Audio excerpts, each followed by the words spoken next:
Hi, my name is Megan. I'm the chef with jennie-o Turkey Store, and Hormel Foods has asked us to help make some short videos for you regarding emergency food preparedness.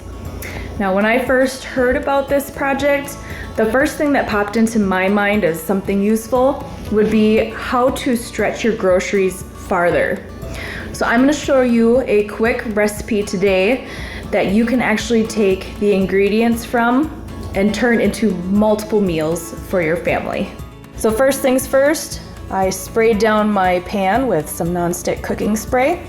Next, I added our turkey to the pan, making sure that I'm saving all of our turkey drippings and juices from it. So first, I have a washed and chopped potato, followed by some celery.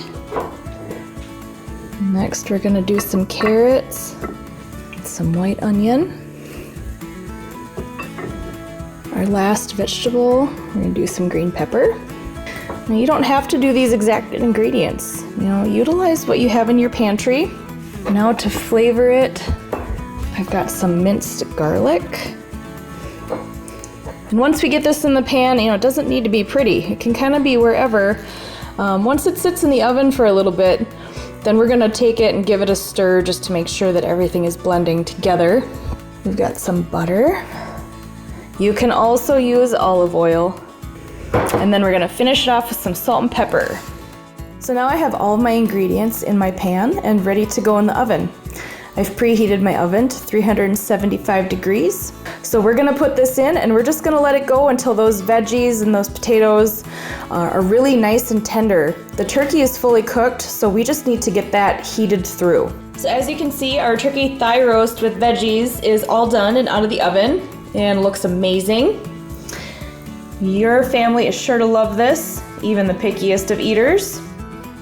So now that we're done with our turkey thigh and vegetables, I'm going to be making a stock out of all of the trimmings and drippings and the bone that's in that turkey thigh.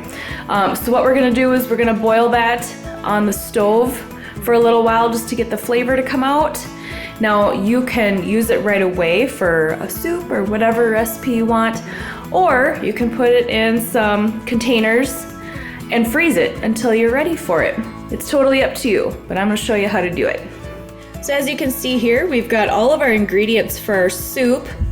While we were waiting for the roast, I cooked off some bow tie pasta, and I have that coated in a little bit of olive oil just to keep it nice and fresh. And then we have our remaining vegetables from our turkey thigh roast recipe. But our first step is we are going to cook off some ground turkey. So we've got our ground turkey in the pan on the stove. We're gonna set that to a medium-high heat. And we wanna season that now. So I'm using some black pepper, some seasoned salt, and some garlic powder to season that up. And then we're just gonna let that cook down. And it should be about 15 minutes depending on your stove.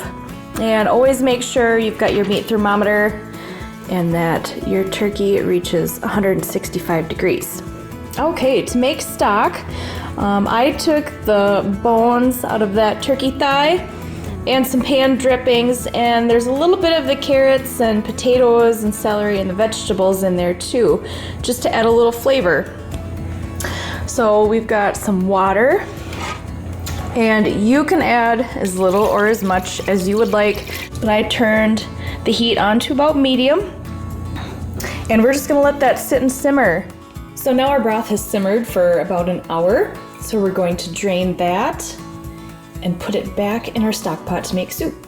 All right, so our broth is done. You can either put that in a container and put it in the freezer to save it for later, or you can do like what I'm doing, use my remaining veggies from my thigh roast recipe, plus a little bit of pasta that I cooked off. Any pasta or rice would work for this.